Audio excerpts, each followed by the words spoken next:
Michelle, are you ready? I was born ready. She's an award-winning author, speaker, and podcast host who serves on the National Faith Advisory Council. She supported Donald J. Trump for president before it was cool. From her she shed in her beautiful backyard, this is the Michelle Moore Show.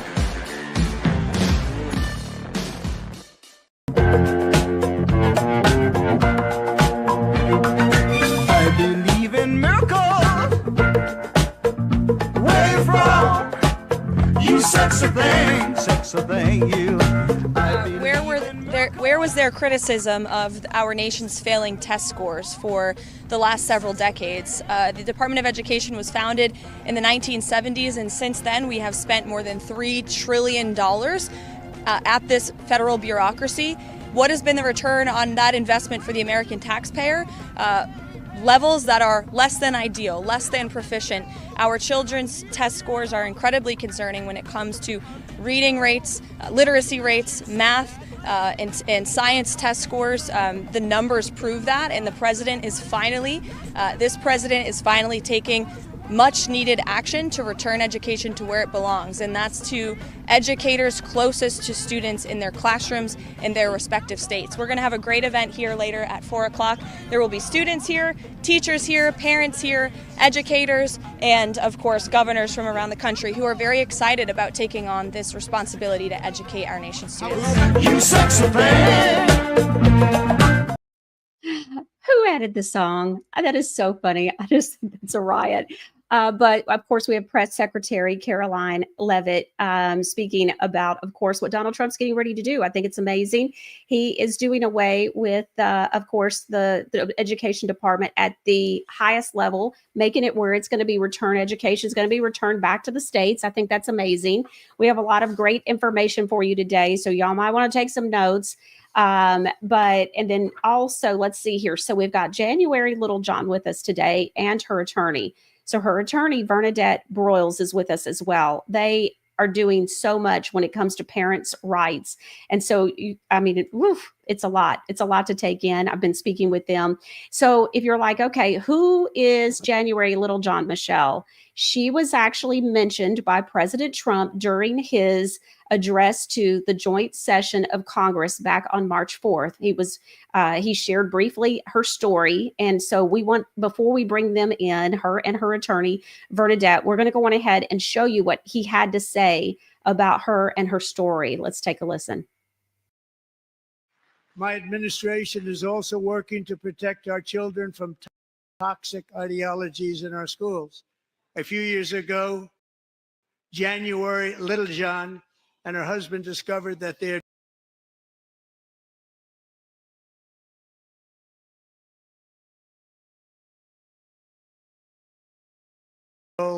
little girl, teachers and administrators conspired to deceive January and her husband while encouraging her daughter to use a new name and pronouns.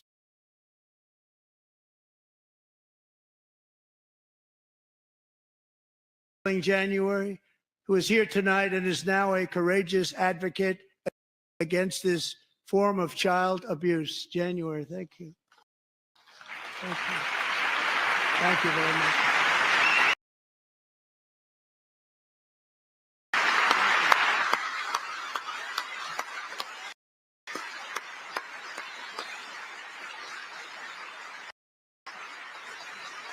Thank you. Stories. Okay. Don't know exactly why that's buffering, but we'll go on ahead. The good thing is we have January with us, so we could hear her story just firsthand. So let's go on ahead and bring January in.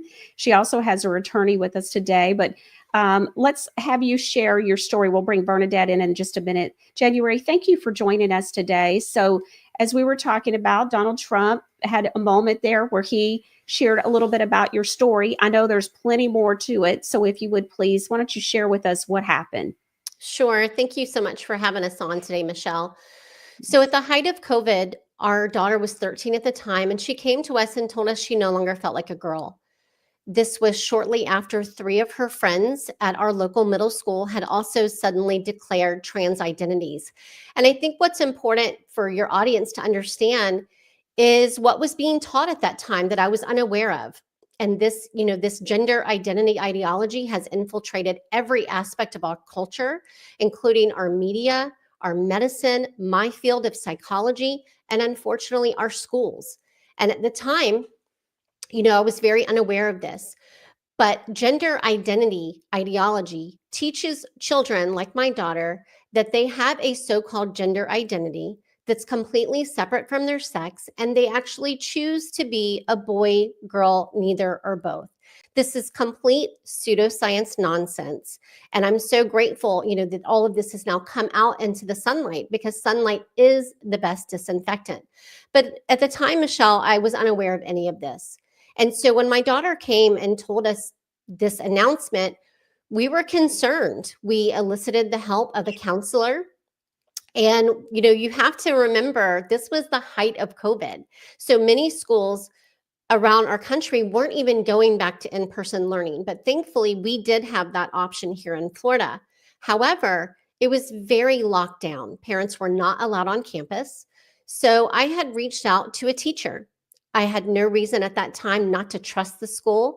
In fact, Michelle, I was volunteer of the year at this middle school. I ran their copy room, so I was very involved. I was also a substitute teacher in our district. I'm a stay-at-home mom, so all of my free time was devoted to helping teachers and, just volunteering my time. My husband and I are both products of public school. We believed in public school.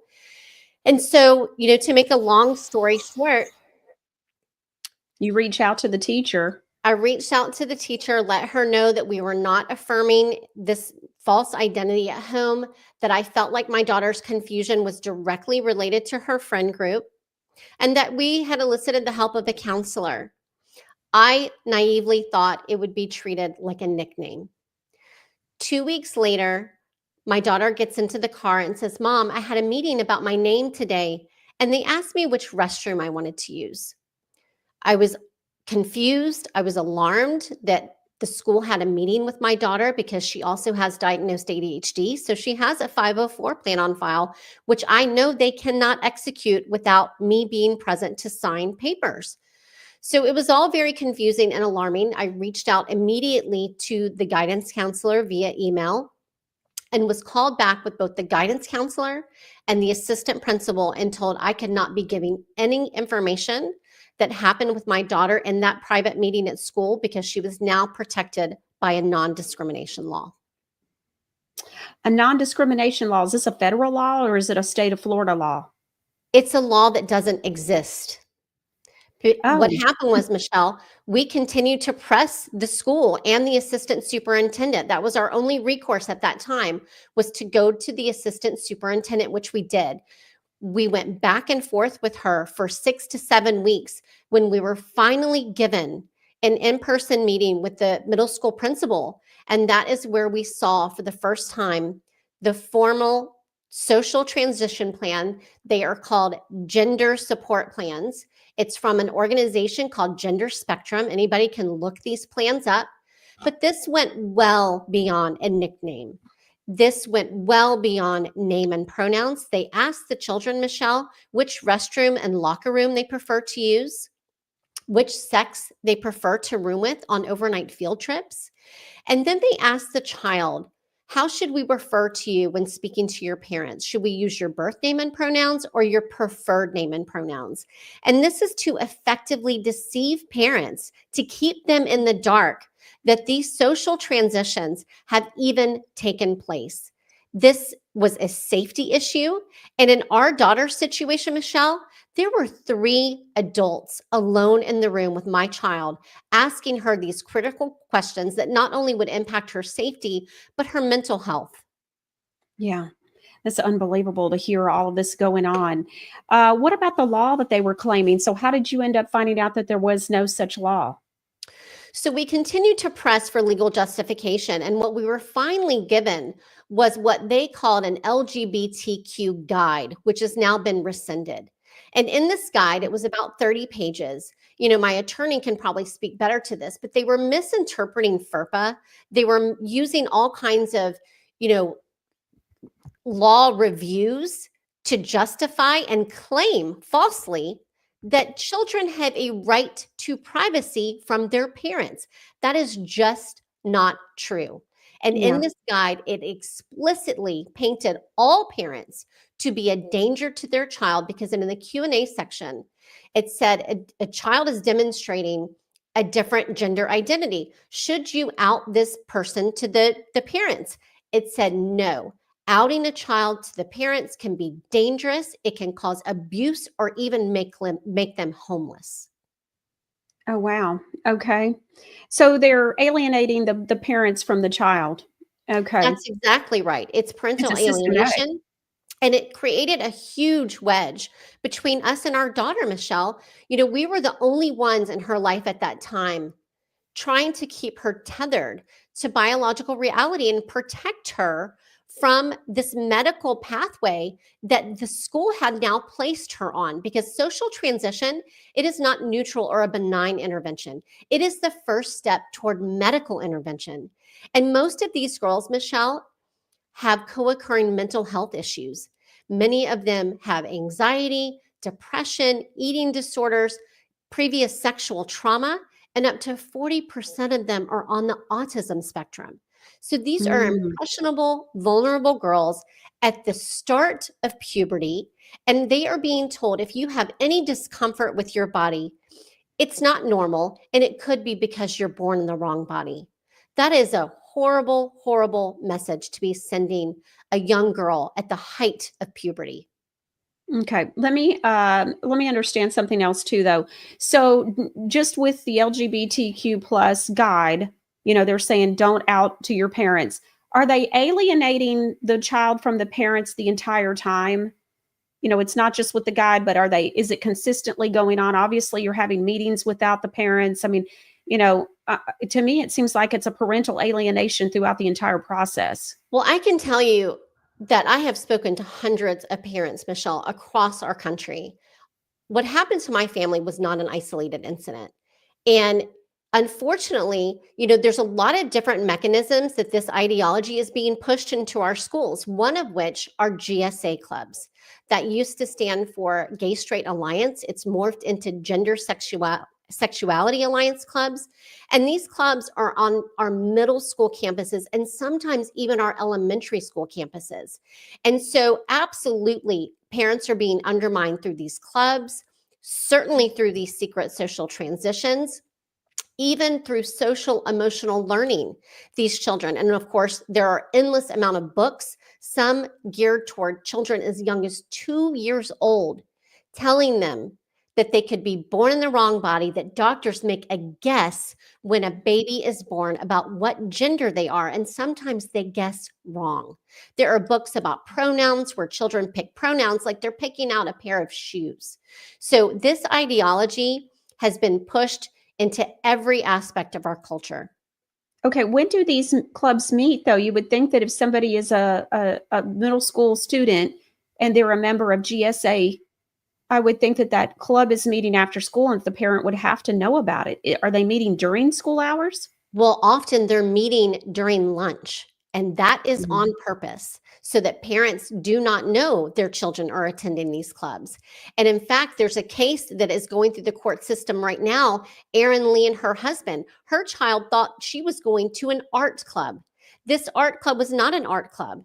It was a club with an LGBTQ activist that was intentionally telling these children to keep this information from their parents, gave them pride flags. Because the other thing that you may not know, Michelle, is a lot of these gender identities for children to choose from, they have their own flags, their own colors. So kids that are struggling to find their identity, that don't have a foundation of who they are, or just, it's normal in adolescence to have this type of identity crisis.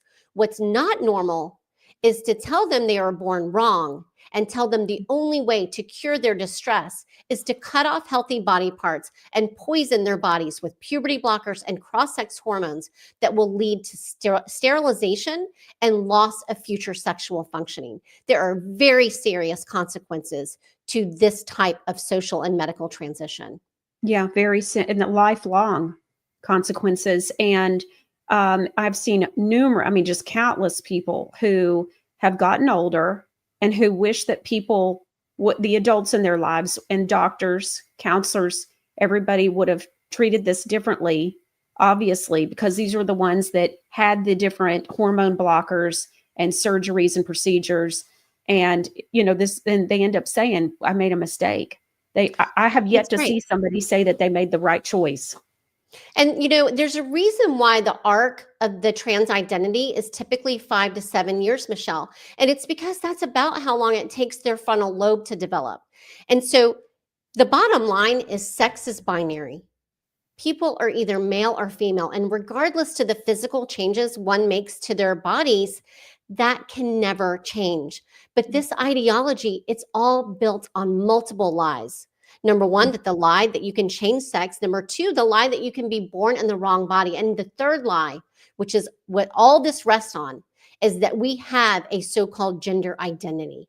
That is a theory, and it is the biggest scam that has ever come out of my field of psychology. Okay, so the gender identity. So I want to make sure that I understand this correctly because this is new to me. So you might have been born a boy, but so this whole I identify as a girl is what you're talking about. So I never really heard it put where it's broken down like this.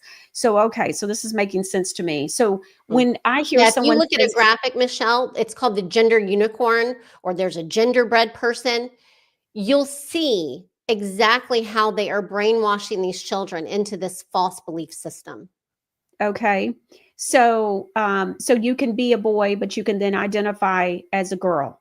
So that's what we're talking about here. Not only that, you can identify as any one of these 72 gender identities that they're presenting to these children.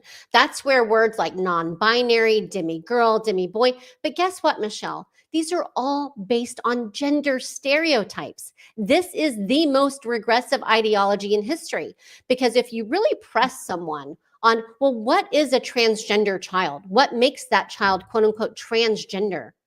They may say, well, he was born a boy, but he liked pink. He always gravitated toward girl toys, girl clothes. Do you see what I'm saying? I mean, this is so incredibly regressive. And parents, some of them have pushed this on their children, but the vast majority of them went to doctors, trusted doctors were following the evidence. They trusted the doctors were going to tell them the truth. And unfortunately, often they were emotionally blackmailed with the suicide lie that if you don't transition your child, they're going to kill themselves. And that is not true, which is why the US is now an outlier in how we are treating children with this kind of distress. Other countries have moved away from social and medical transition because the risk far outweigh the benefits. The Cass review has shown that. That's the largest systematic review out of the UK by Dr. Hilary Cass, who is a renowned, respected pediatrician. And we know all this. And it's just beyond my understanding why there are certain states who have not passed these bans yet that are still acting like this is evidence-based. This is pseudoscience. Okay, well, has Florida, so you mentioned you're in Florida, so has Florida passed laws to stop this? Absolutely. Florida has been leading the way since 2022. They first passed the Parent Bill of Rights, then the Parental Rights in Education, and then they did pass the restrictions on medically transitioning children. Okay, interesting. All right, I'm going to go on ahead and bring Bernadette in. Let's go on ahead and bring her in, producer Ron. So Bernadette Broyles is January Littlejohn's attorney. Hi, Bernadette. Thank you for joining us today. Nice to be with you. Oh, I'm so happy that you're with us. Okay, so lots to cover here and unpack. I think my mind is already blown. So January, you proceed with a lawsuit. Who did you sue? Who's the lawsuit filed against? The school district, and then we did name some individuals that had a firsthand play into what happened with our daughter. Okay, and so help us to understand, Bernadette, were you the attorney that filed the lawsuit for January? Well, our law firm filed the lawsuit. So the lead counsel was our Florida licensed attorney, Mary McAllister, but it was our entire legal team that filed the suit. Okay, great. So you were part of that. So, okay, it's my understanding that that lawsuit was filed, and to bring it kind of current, recently, within the last couple of weeks, it was dismissed, as well as some other cases. Can you please explain what happened and how it would be dismissed? It's beyond me as to how the lawsuit could be dismissed. Well, Michelle, if people understood how difficult it is to sue school districts and the legal protections and weapons that public school districts are given under our current state of the law, they would be shocked. And frankly, they would probably begin to reconsider whether they wanted to trust schools anymore. So when we first filed the action, it was dismissed under several different protections that the district have. Qualified immunity, they have various different immunities, but one of them was a reading of the parental rights doctrine that says you have to shock the conscience in addition to allege that your fundamental parental right had been violated. And so it was dismissed under the various protections that school districts have in the law. We appealed that dismissal to the 11th Circuit Court of Appeals. And the Court of Appeals just issued their panel decision. This was not a decision by the entire court. It was just a 3-judge panel. Unfortunately, 2 of the judges were liberal. And those 2 judges issued the decision that basically contradicted 100 years worth of Supreme Court precedent on the parental right. So for your audience to understand, for 100 years, the Supreme Court had established that there are certain rights that are so fundamental to ordered liberty in our nation. The first being the right to direct the upbringing of your child, that without them, you don't have a free society. And so therefore, they're protected by the Due Process Clause of the 14th Amendment. They're basically equal to free speech rights and free exercise rights and other rights under the Bill of Rights. They're called fundamental rights. So the fundamental parental right has been recognized by the Supreme Court for 100 years. Mm-hmm. Strangely enough, what the 11th Circuit did, though, in this decision is to say, well, under a particular case by the Supreme Court, not only is it not good enough for parents to allege that this fundamental right has been violated, they now have to prove that you shocked the conscience, that the school district shocked the conscience in how they violated the parent's fundamental right. That in and of itself is shocking, because now what it's done is it's denigrated the protection of the fundamental right under the Constitution.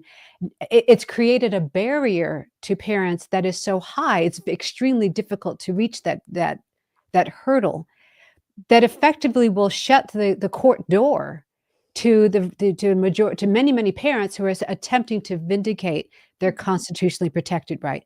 Thankfully, the dissent, which was an excellent senior conservative judge, wrote a dissent that entirely pointed out the deficiency of that argument, and that basically says when you're talking about a fundamental right, shock the conscience shouldn't apply. It should be strict scrutiny. And so we feel confident that is the correct analysis under Supreme Court precedent. And we're considering at this moment whether to appeal this to the Supreme Court or whether to appeal it to the en banc, the full court, the 11th Circuit Court. In other words, all the judges of the 11th Circuit Court of Appeals, which on balance is conservative and a sensible court, in order to reverse this erroneous decision that has far-reaching implications for parents in our nation. Wow. All right. So how many judges are on the 11th Circuit? I believe it's 15, the last time that I recall looking at it, and either 8 or 9 are appointed by Republican presidents. Okay. Fundamental parental rights. So it seems like to me that we've seen a chipping away at that, a systematic chipping away at that and it seems like it's been going on for at least 5 years, at least that we know of. Really, like what January brought up, she ended up finding out about this during the whole slowing the spread COVID stuff that was going on. And so, but I think it really has come to a head and has really, light has been shown onto it since that time, and it has just gotten completely out of control. Also, during that time, we were hearing a lot about DEI. Can you speak to, or either of you kind of weigh in on for me, DEI? What part of this whole DEI stuff impacts what's going on, or does it even play into this as well? So I can address that, and I think January can as well. What we're seeing happen to public schools, which is why the teachers unions are so adamant against closing down the Department of Education, is that they are accessing our children for the purpose of promoting their ideologies on our children. And gender ideology and DEI are the two of the most destructive ideologies, that they are using the mechanism of the school, and you have a captive audience all day long in which That's parents are not there, and children are susceptible and they are impressionable. And so it's a way of effectuating societal cultural revolution and change through the public school system by promoting ideologies, radical ideologies to our children. And in order for these ideologies to be able to stick with the child, it requires driving a wedge between parents and their children. That's why CRT, DEI, CRT, critical race theory, and gender ideology are so destructive to the family, because by its modus operandi, it requires a deconstruction of the parent-child relationship. Okay. This is very interesting. So I want to go back to the fundamental parental rights. Are they, so it seems like they're really trying to kind of kick out the parents. I remember when I have two sons. My sons are 19 and 20. When my 20-year-old was about 13, I took him to the doctor. It was a walk-in clinic. Okay. Now, this was before the slowing of the spread by about a year or two, but I think it was a clue that something was going on here. And so my son was very sick and he needed a shot. Okay.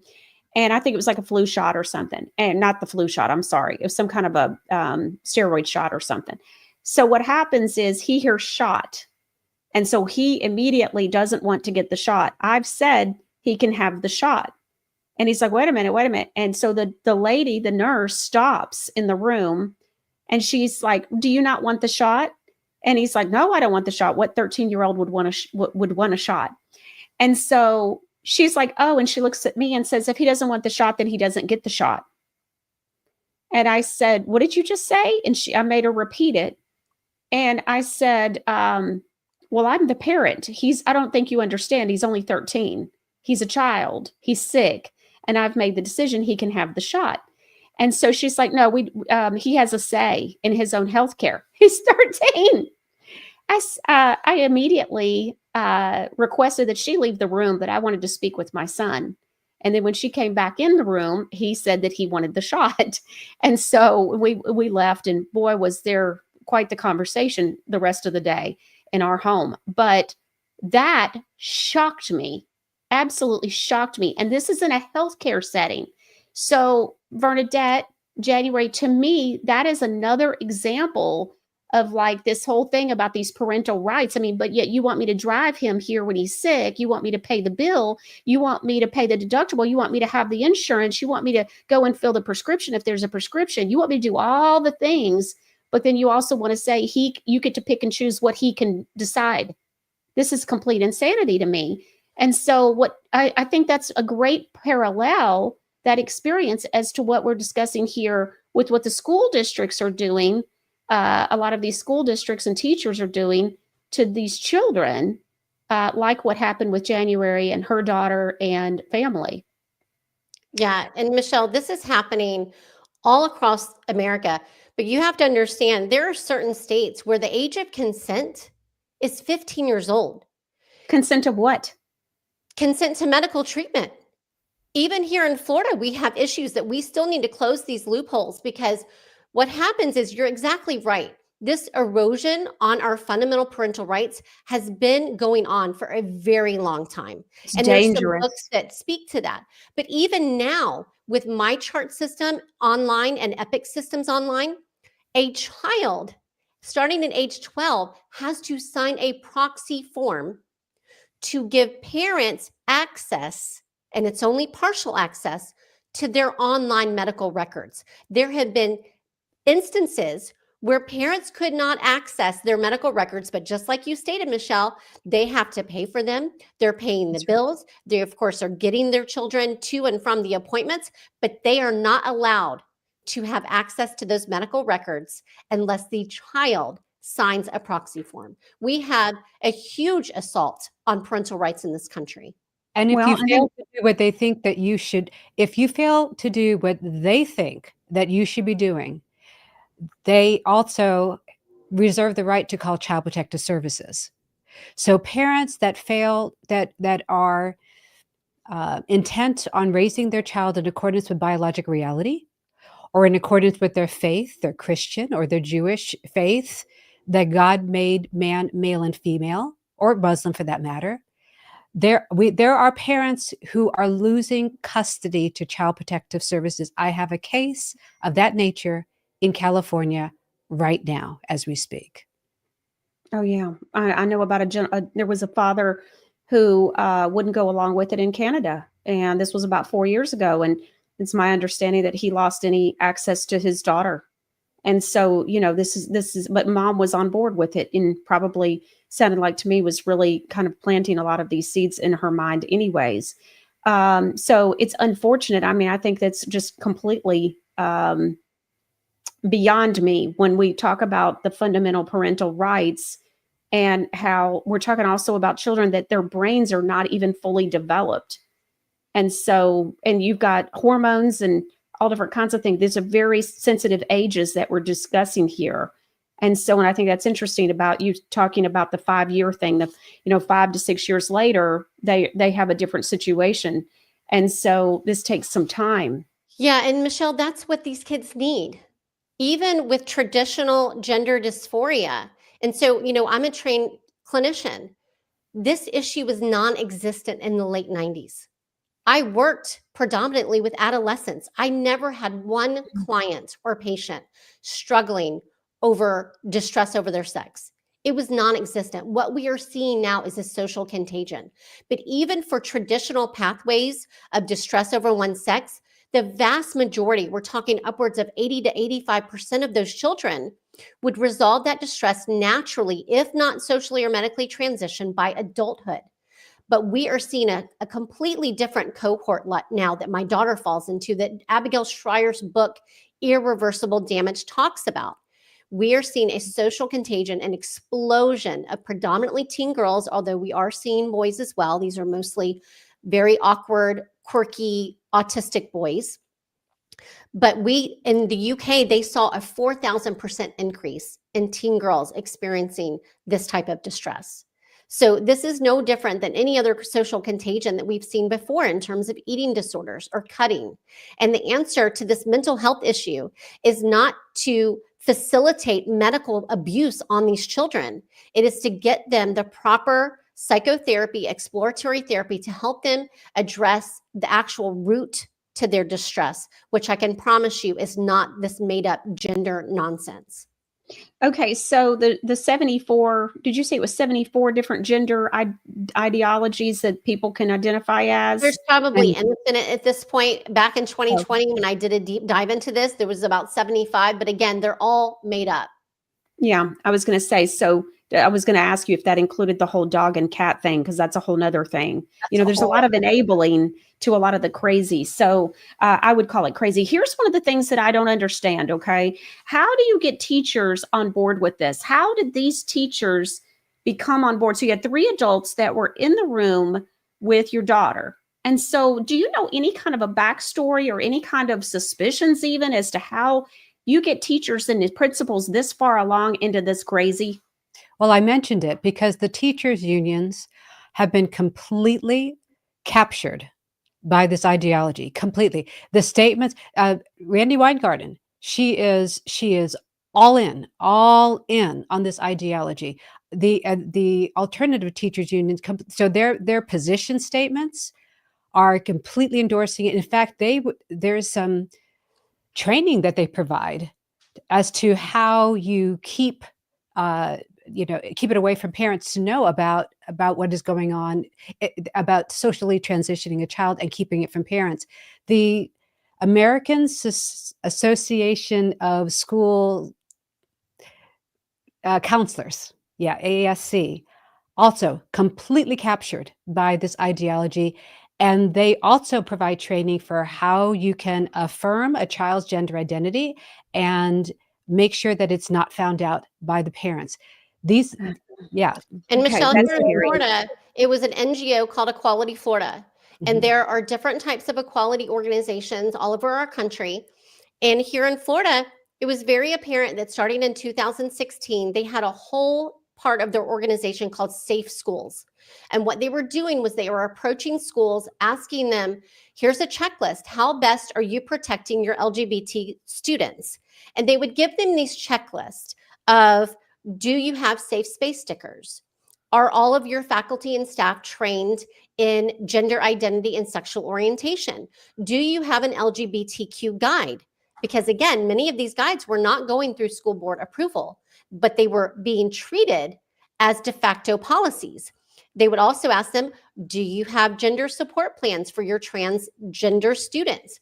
So there were a lot of different mechanisms pushing this, but the biggest one is they painted parents to be enemies to their children. And they told, just like the Trevor Project does, they told the teachers and the school counselors and the principals that if you don't affirm these children, they're going to commit suicide.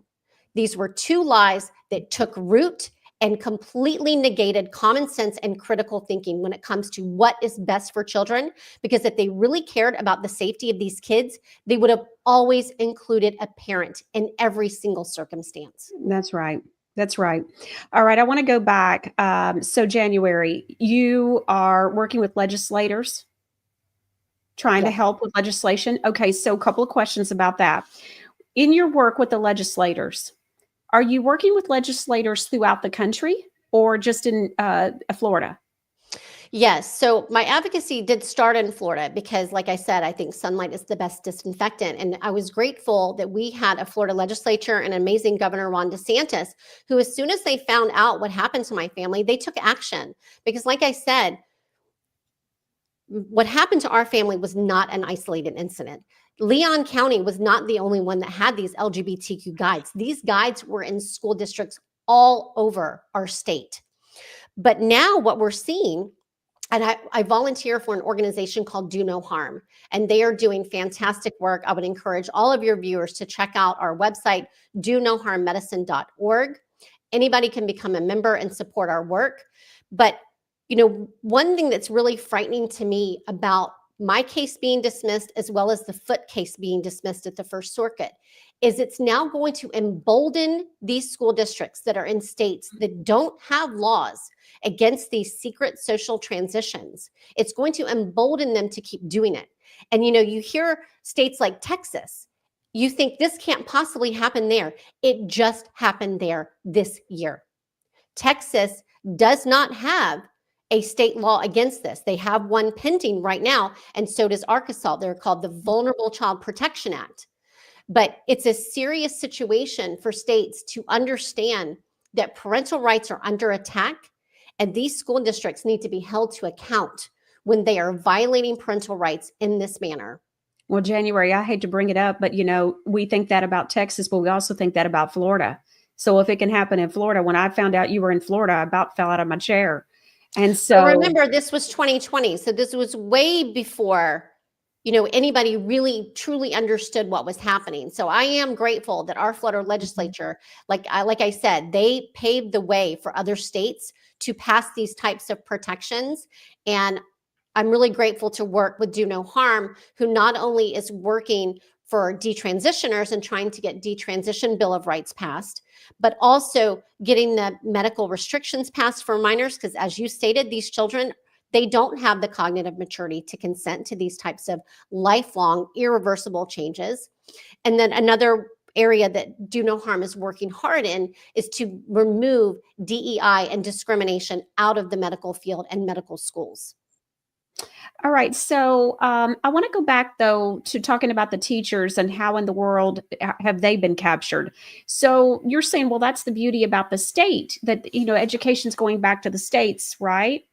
And so what I don't understand, though, is how can that make a difference? If they were able to capture it at a federal level, who's to say they can't still keep it captured at a state level? That's the disconnect for me. I know that it's supposed to be a great thing, and of all days that you're on the show today, we know that this has all been signed today, that President Trump is returning education back to the states. But for me, I'm like, well, how do we know that this is going to get corrected? How are these policies going to not still keep that route that they've got? Well, let me chime in on that, because we don't, and we cannot rest to simply think that because the Federal Department of Education is downsizing and ultimately closing, that's helpful to the extent that these policies were being promoted to states when by being attached to federal dollars that come from the feds to the states.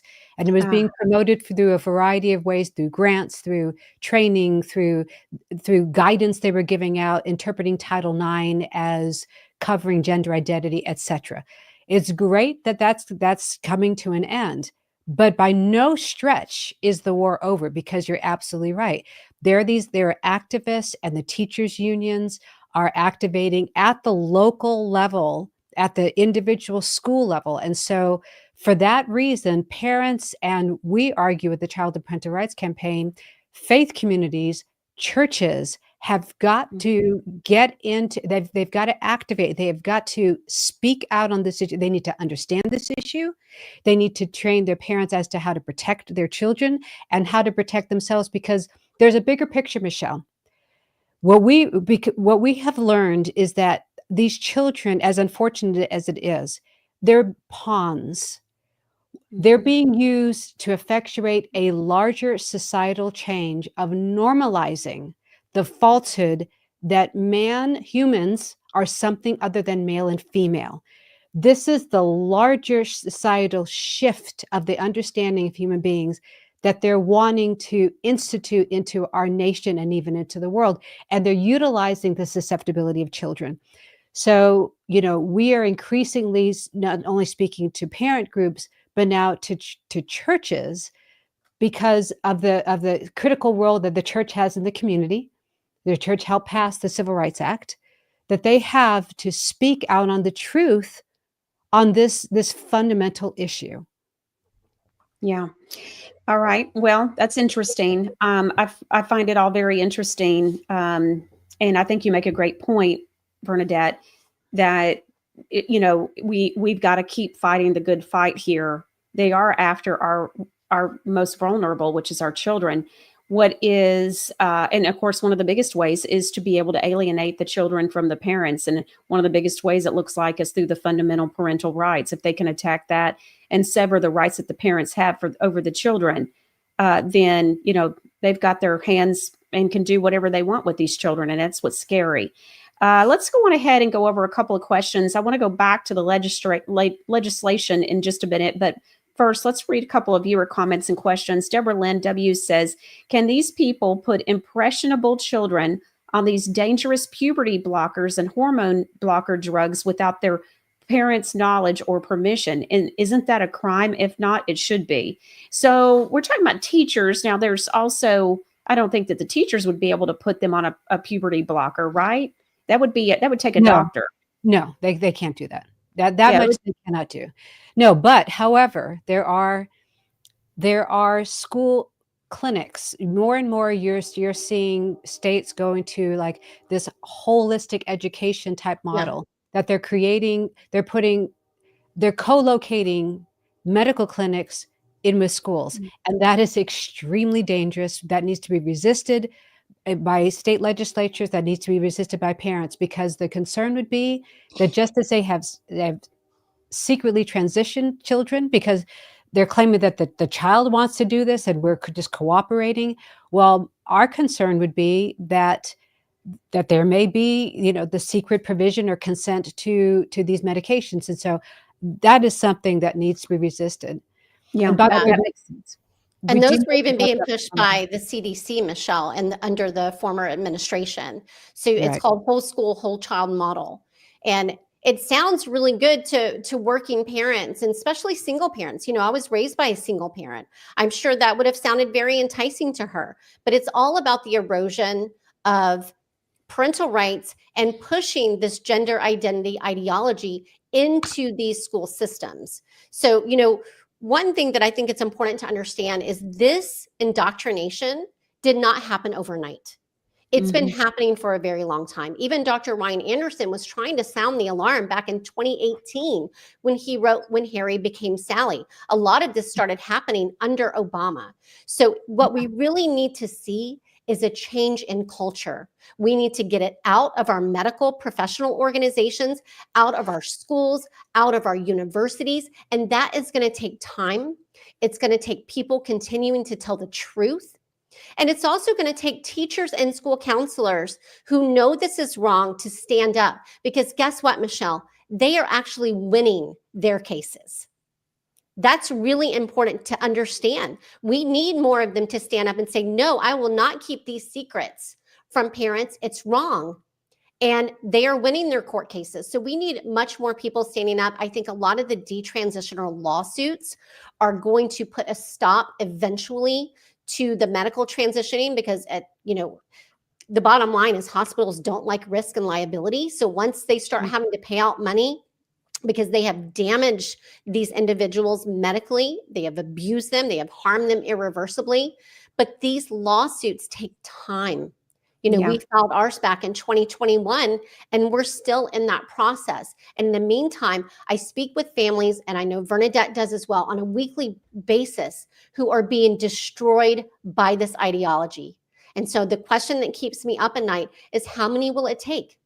Yeah. How many kids are going to be sterilized? How many families are going to be ripped apart before we start putting a stop to this? And I praise President Trump for the executive order he signed yesterday with the Department of Education. But please understand, for the parents experiencing this nightmare with their children, this is not political for them. And for the parents that are trapped right now in those blue states, Colorado, Oregon, Washington, even New Jersey, there's many, many states right now who are all in on this ideology. And just like Bernadette said, the viewer asked, can they get puberty blockers? Well, how can parents truly give informed consent if they're not being properly informed? Number one. But number two, there was a case where a child tragically was taken from her mother, Abigail Martinez, and they did medically transition her, and she stepped in front of a train. So there are profound negative consequences. We are not seeing that the medically transitioning of children, or young adults for that matter, is producing positive mental health outcomes. We are seeing that time and time again. Yeah, makes sense. Michelle, Okay. we have to probably wrap before too long. Just wanted to let you know. So just wanted to kind of give you a heads up. Oh, okay. Yeah, that you're going to have to wrap in a minute. Okay, thank you. So Flygirl61 said, how is your daughter doing now, January? Praise God for you bringing this awareness to the light. Well, I appreciate that question. I'm fiercely protective over her privacy. This has been a really difficult experience from our family. And even though my daughter is free of confusion now, she still grieves the time that she lost to this ideology. She's still dealing with a lot of pain and issues with what the school did by creating a huge wedge between our relationship. And so it's just going to take some time for her to get through the healing process.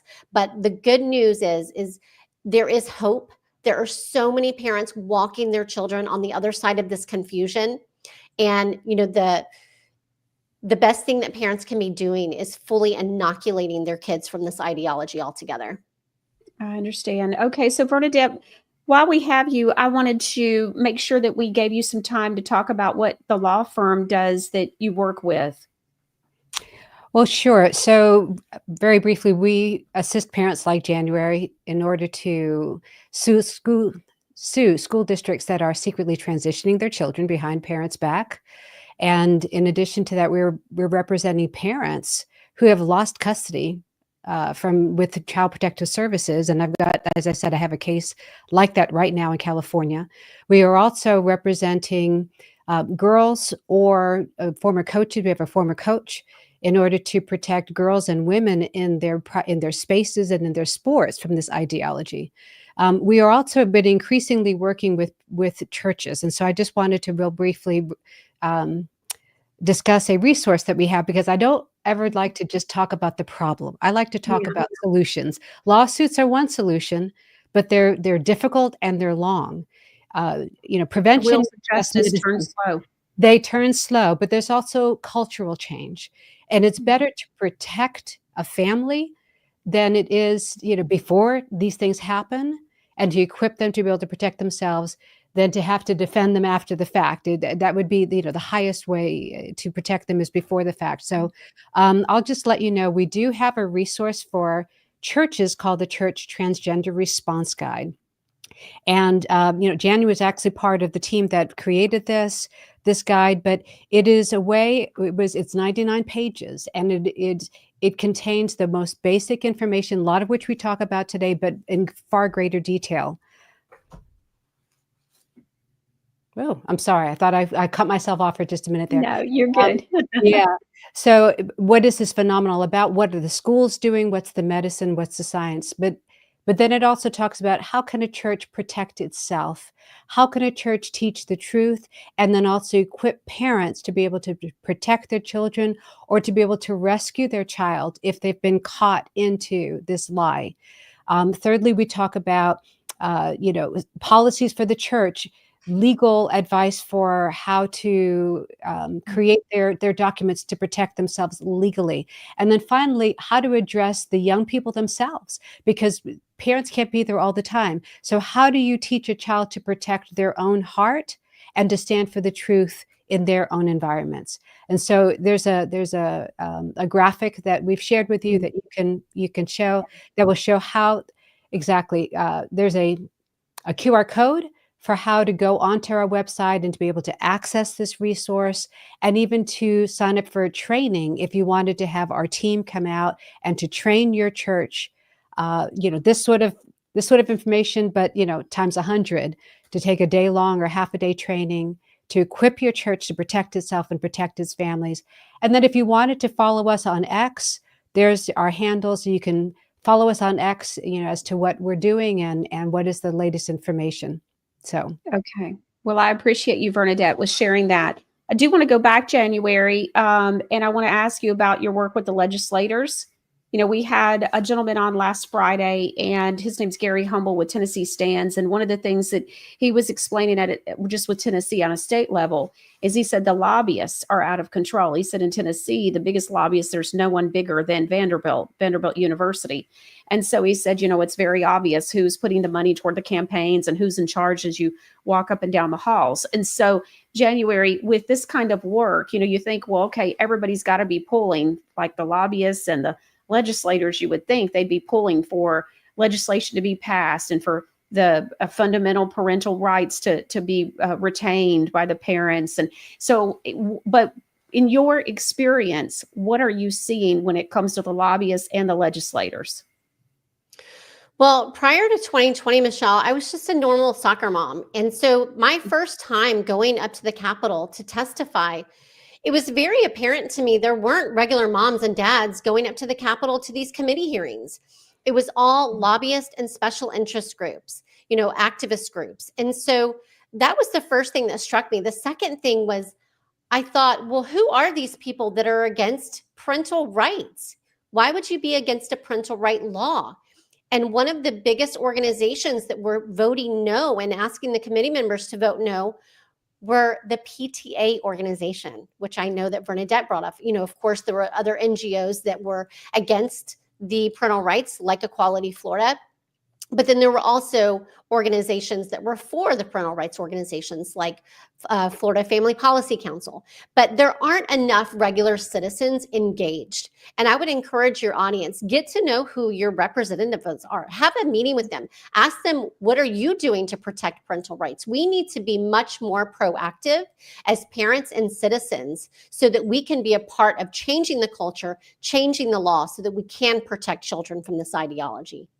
That's so good. KM Sunshine 1974 said, I will never trust public schools again. This is absolutely disgusting. January, I hope your daughter is okay. Sure BA 82 said, my husband and I learned 35 years ago that the more you gave permission for your child to participate and go places with the school, you were actually giving permission to have rights over your given permission to have rights over your children. I think she means handing it over. And so it's just, that makes a good point too. Another viewer said, are school facilities jobs threatened if they object to this going on? And so do you have teachers that their jobs are on the line, Bernadette? Oh, we do. And I'll let this be our last answer because January and I were actually due on something else we got to jump on. So we'll jump off after this, Michelle. But we had a teacher in our foot case in Massachusetts that was fired after letting the parents know what was going on because the daughter was doing poorly. She was fired for sharing information with parents. So Wow. that's what's happening. But, thank you so much for having us on Yes, and thank letting you. January shared, it's such an important story that is representative of so many parents around the country. All right. Thank you, ladies. Thank you, January. Thank you, Bernadette. All right. That was a very interesting story, a horrific testimony as to what was going on with her family. Sounds like, though, her daughter's doing much better and they're working to restore their relationship. I can't hardly imagine. Oh, my goodness. All right. So we have a couple of things that are developments that we wanted to share with you. The first thing is we wanted to share with you, of course, Donald Trump sending the education back to the states. And so let's take a look at what he had to say about doing that right before a little bit before he signed those documents. Today we take a very historic action that was 45 years in the making. In a few moments, I will sign an executive order to begin eliminating the Federal Department of Education once and for all.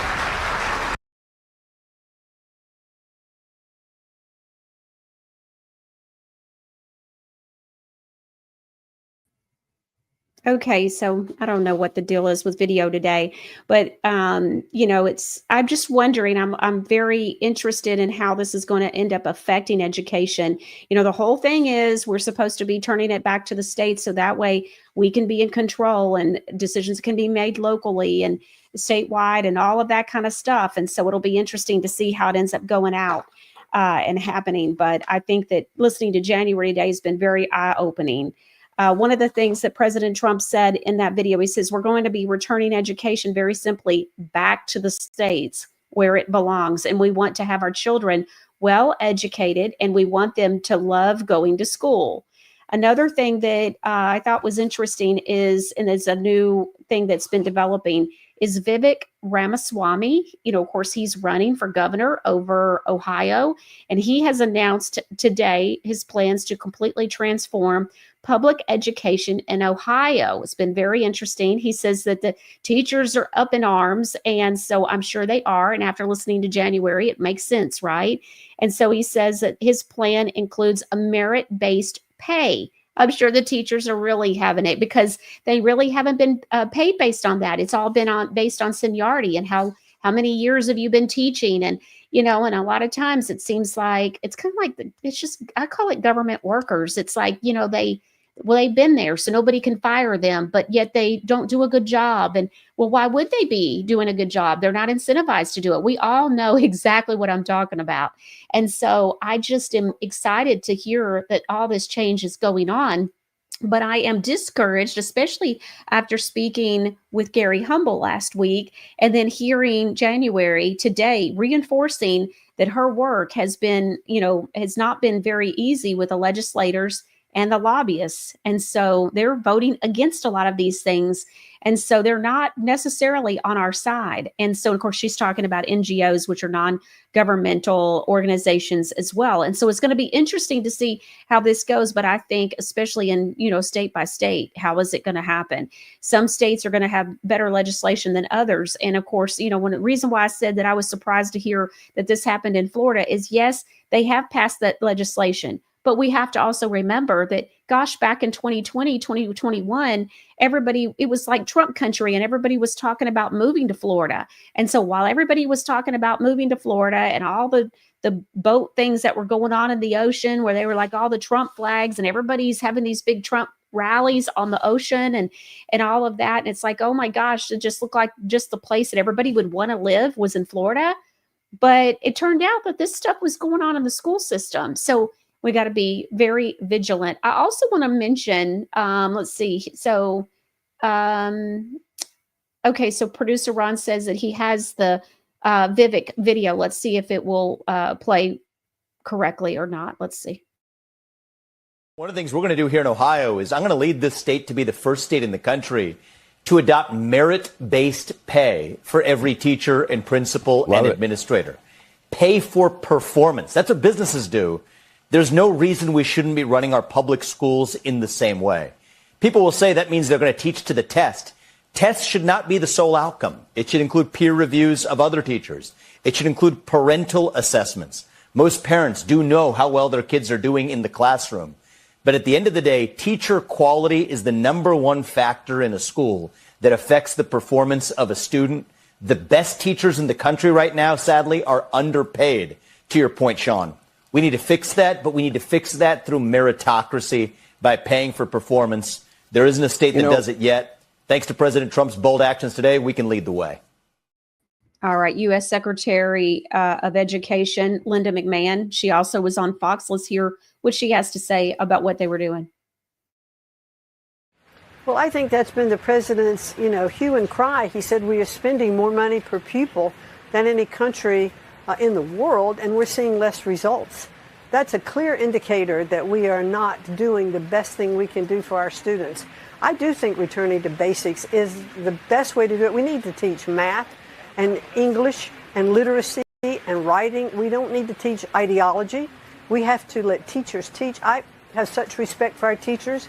I think it is the most noble profession in the world, and I have seen what can happen when teachers are allowed to teach and to be innovative and be creative in their classrooms. Brett, for every dollar that goes into the school system, the federal funding, it's been reported to me that almost 47 cents of that dollar is spent in regulatory compliance. Teachers, they don't want to stay. They're leaving the profession because they are bogged down by regulation. Let's lift that burden and let them do what they do best, which is... Okay, she says, which is teach. All right, well, let's see them do that. Let's see them not indoctrinate our children, though, and so it'll be interesting to see how all of this progresses, especially in the next couple of years. I think it's going to take time, and so we'll see how it goes, but I don't know. How do y'all feel about it? I'd love to hear how you feel. Are you feeling encouraged about, everything going back to the States? And, that's where, ideally, that would be, great. And also, just by it being returned back to the States, anything being returned back to the States is really about giving the people back their freedom. And so us taking control and having a say in all different kinds of things, including education, like with what's going on right now with President Trump. So it'll be interesting to see, but I think that we can't just think the battle is won and that everything's going to be good, especially after listening, like I said, to Gary Humble last week with Tennessee Stands. There was just so much that came out of that appointment or that interview with him last week. And then, of course, today's interview with January and her attorney, Bernadette. So we'll see how it all goes. I hope that y'all have a great weekend. I think a lot going on. So we'll see what else is happening. Love Justice for All says, praise God, we need a new governor here in Ohio who is for we the people. Wow, I know, right? And said, encouraged, yes, just a little tired of the long wait. I know, I am too. I am too. I'm right with you. All right. Well, I hope you have a great weekend and we'll see you here Monday. Let's see. Lieutenant Mark Taylor is scheduled to be with us on Monday. And so we'll see you right here next time on the Michelle Moore Show. Trying to get healthier is full of can'ts. Come on, Grandma, come play. Come play with us, Grandma. I can't move. So you go to the doctor. Your body can't figure this out. So take this, and this. Because your body can't. But is it true your body can't? Maybe your body can. All you need is a little support. Wave Watch is a wearable device that uses sound wave therapy to help your body heal itself. Studies are showing that all cells in our bodies resonate at unique frequencies, and specific sounds can stimulate them. Your body can deal with pain, so you can play hard.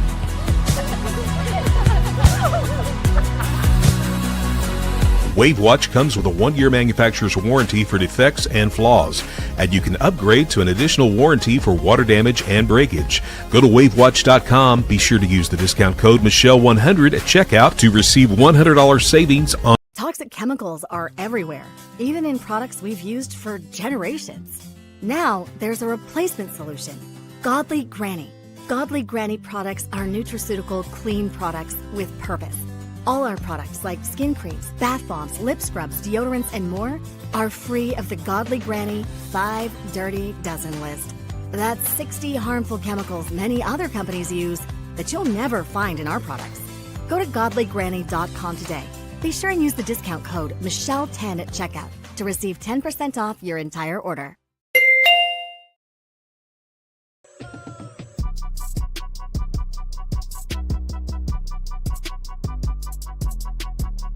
Hey, Mr. Wonderful here, and I'm here with my gold guy, Dr. Mike Fulges, a silver and gold expert. Hey, Mike, what do we have here? Today I have a few, actually 50, 2025 $5 gold American Eagles. Each is a 1/10 ounce of gold and is a starter coin for investors. So this is the way people can invest. They can buy a whole bunch of coins and just hold on to them, right? Correct. They have these in 1/10 ounce, 1/4 ounce, 1/2 ounce, and 1 ounce sizes. Now, if they want to buy them now, wait a couple of years and sell them again so they have liquidity, can they do that with you?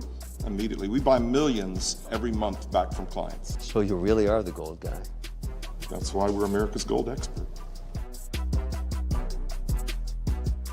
Did you know your cell phone emits radiation that has been linked to increased risk of certain types of cancers? This is why manufacturers include hidden warnings to keep your phone away from your body. And what's worse is that children are more susceptible to the potentially damaging effects. Safe Sleep for cell phones is a case specifically designed to block radiation. Its shielding technology integrated into the case has been tested in a third-party FCC accredited lab to block over 99% of RF and 92% of ELF radiation emitted by your phone. It also functions as a stand for watching videos and comes in a magnetically detachable style for some devices. Safe Sleeve also offers anti-radiation cases for tablets and laptops and has free shipping in the U.S. plus discounted worldwide shipping is available. Go to truthtalkamerica.com today and click on the Safe Sleep banner on the home page. Use the discount code FIRST10 at checkout for 10% off your first order. For Michelle's social media links, go to MichelleMooreShow.com.